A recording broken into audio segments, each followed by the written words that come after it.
In the rich tapestry of Japanese folklore, woven with threads of wonder, fear, and mystery, there exists a creature so alluring yet so deadly that her very name sends a shiver down the spine. She is the Jorogumo, the Spider Woman, yokai whose story is a chilling blend of beauty and terror. Her tale is not just a ghost story whispered in the dark. It is a profound warning about the deceptive nature of appearances and the thin veil between attraction and destruction. Imagine a quiet, secluded waterfall, its waters cascading into a serene pool, hidden deep within a forest. The air is still, the only sound the gentle rush of water and the rustling of leaves. It's here, in these lonely, forgotten places, that the Jorogumo is said to make her lair. But you won't see a monstrous spider at first. No, what you'll see is a woman of breathtaking beauty, sitting by the water's edge, perhaps playing a biwa, a Japanese lute, her music as enchanting as her appearance. Her melody drifts through the trees, a siren song that pulls at the hearts of unsuspecting travelers, woodcutters, or samurai who have lost their way. They are drawn to her, captivated by her ethereal grace. She might seem vulnerable, lost, or in need of help. Her eyes, deep and soulful, promise comfort and companionship. But this is all part of her intricate web of deception. For the Jorogumo is, at her core, a spider.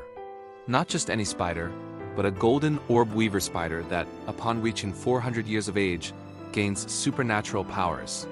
This ancient creature develops the ability to shapeshift, taking on the form of a beautiful woman to lure her prey. Her name itself, Jorogumo, can be written with kanji characters that mean entangling bride or whore spider, hinting at her methods of seduction and entrapment. As the entranced victim fattories closer, drawn by her irresistible charm, the Jorogumo reveals her true nature. The beautiful music might continue, but it becomes a soundtrack to a nightmare. She may ask the traveler to hold her baby, only for them to discover the bundle is actually a writhing sack of thousands of spider eggs. Or, more directly, she will ensnare her prey in strong silken threads, as strong as steel, spun from her own body. Once trapped, the victim is helpless. The beautiful woman's face may contort, revealing a glimpse of the monstrous arachnid beneath. Or she may simply drag her paralyzed prey back to her nest. There, they suffer a gruesome fate, slowly drained of their life force, becoming nothing more than a withered husk, food for the Jorogumo and her countless offspring. The forest falls silent once more, waiting for the next soul to be lured by the beautiful musician by the waterfall. One of the most famous legends of the Jorogumo comes from the Jōren Falls in Izu Shizuoka. The story tells of a woodcutter who accidentally dropped his axe into the waterfall basin. As he tried to retrieve it, a beautiful woman emerged from the water and returned it to him, but made him promise never to tell anyone what he had seen. For a time he kept his word, but the secret gnawed at him, and one day, while drunk, he confessed everything. As soon as the story was told, he fell into a deep, unending sleep, never to awaken.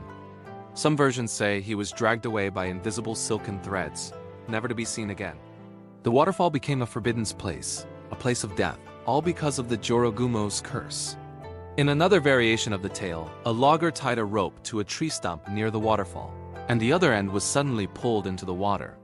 When he and his fellow loggers pulled back, they found the beautiful woman at the other end. Horrified, they fled to a nearby temple. The temple's priest, however, was wise to the Jorogumo's tricks. He advised them to try the same trick again, but this time to tie the rope to the tree stump they had pulled from the water. They did so, and the stump was dragged into the depths, never to resurface. The logger's life was spared, but a powerful lesson was learned. The Jorogumo of Jōren Falls was not to be trifled with. These stories highlight a key aspect of the Jorogumo's character. She is not just a mindless monster. She is intelligent, cunning, and patient. She is a predator in the truest sense, using sophisticated tactics to hunt.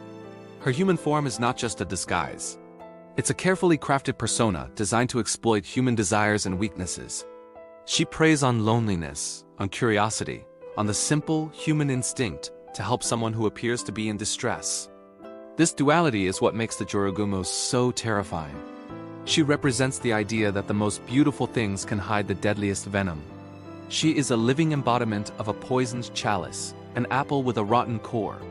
In a culture that values beauty and elegance, the Jorogumo serves as a stark reminder that appearances can be fatally misleading. But is she purely evil? Some interpretations of the myth suggest a more tragic dimension to her character. Like many yokai, she exists on the periphery of the human world, a creature of nature that has become something else. Perhaps her transformation is a lonely one, and her predatory nature is simply instinct, magnified over centuries. Perhaps she too feels a strange, twisted form of connection, luring humans not just for food, but to break her ageless solitude, if only for a moment. This complexity has allowed the Jorogumo to endure, not just in folklore, but in modern pop culture. She appears in countless manga, anime, video games, and films.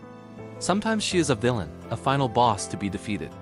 In other portrayals, she is a more nuanced, even sympathetic character, struggling with her monstrous instincts and her human-like emotions. This modern fascination shows that her story still resonates, tapping into our primal fears of the unknown and the deceptive. We are still captivated by the idea of the monster that lurks behind a beautiful face. The Jorogumo's web stretches far beyond a simple campfire story. It is a complex narrative about danger, deception, and desire.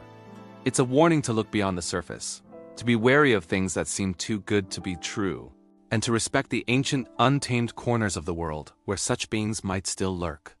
So the next time you find yourself in a quiet, secluded spot, and you hear the faint, enchanting notes of a biwa on the wind, you might want to turn back.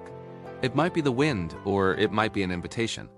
An invitation from the Jorogumo, the spider woman, who has been waiting for 400 years for someone just like you to wander into her web. Thank you for joining us on this journey into the dark heart of Japanese folklore. If you enjoyed untangling the myth of the Jorogumo, please hit that like button and subscribe for more deep dives into the world of monsters and myths. Let me know in the comments which yokai you'd like us to explore next.